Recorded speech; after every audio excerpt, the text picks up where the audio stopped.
I thought I'd try something a little new. So you're going to have to let me know what you think of this. But every week or so, I try every week to write a Substack post about whatever. I mean, it's usually an essay style kind of thing.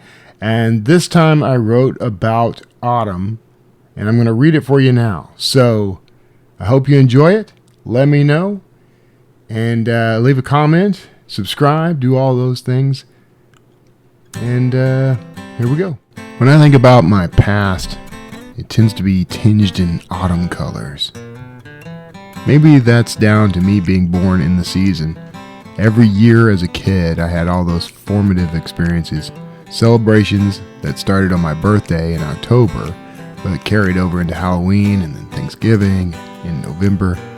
And even though December is the winter, in Texas it's basically all the same season through spring. So Christmas was effectively an autumn holiday in my mind. The last in a string of celebrations that started with celebrating me. That's right. I was born with this ego. So my first memories, my best memories, my warmest memories are all tinged in autumn. Oranges and browns, yellows and light greens. Also, there are smells. Pies baking, coffee brewing, and that tinge of something in the air as it cools and the winds blow leaves across the lawn. Autumn is my time. It's the time of year when I come alive, the ironic spring of my year. I get to wear layered clothing sometimes. Texas can be unpredictable when it comes to the weather, so even when the season is upon us, it may still feel a bit like summer. But there are those days. I live for those days, the crisp, cool energy of autumn days. I get electrocuted a lot at this time of year. I think my body is better suited to holding a static charge than a lot of other people.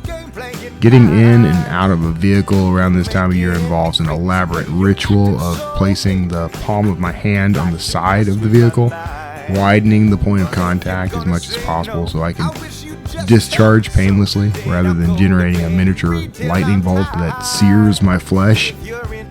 Still, I get zapped though. Still, I feel the sting of autumn's very welcome low humidity. It's worth it. I mentioned coffee, but there are other beverages, ciders and rums and cocos. I don't go for that stuff much, but the occasional sip is welcome and nostalgic. Coffee. One of my favorite things once the cool air comes is to sit out on my back porch with a cup of coffee, feeling a cool breeze, watching the trees sway, hearing the rustling of leaves and the sound of birds waking up and singing as if they're both grateful and surprised to see another sunrise. Over the span of my life, I've had a lot of porch and coffee moments. Sometimes looking out at wooded lots, sometimes watching lake or river water lap and pulse, sometimes watching an open field or rows of crops under a cast iron sky. All autumns are welcome here. Some see autumn as the end of the year or near to it. I see it another way. It's a beginning for me every year. It's what I anticipate and long for. It's where I start again as I started the first time. My very first day on Earth, more than 50 years ago now. Forget the new year. Forget the spring. Life for me starts with leaves of orange and yellow, the scent of cinnamon and spice and coffee in the air, the cool breezes, and the mild electric shocks. I am Autumn Man. A note at the end. I joke a lot about how Texas doesn't really have seasons so much as it has days that aren't summer. I'll admit, I long for the sort of autumns I see in films and on TV. That's why I was so thrilled when Kara and I started traveling the Northeast for a while. We got to spend autumn in a proper region with proper seasons. It was glorious. But to say that there is no autumn here in Texas is misleading. There's a shift, and you feel it.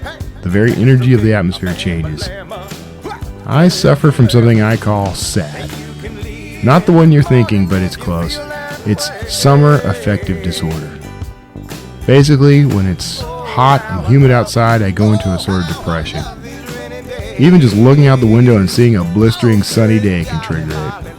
But the first day of autumn breezes, crackling energy in the air, the shifting smells and light, that's my cure.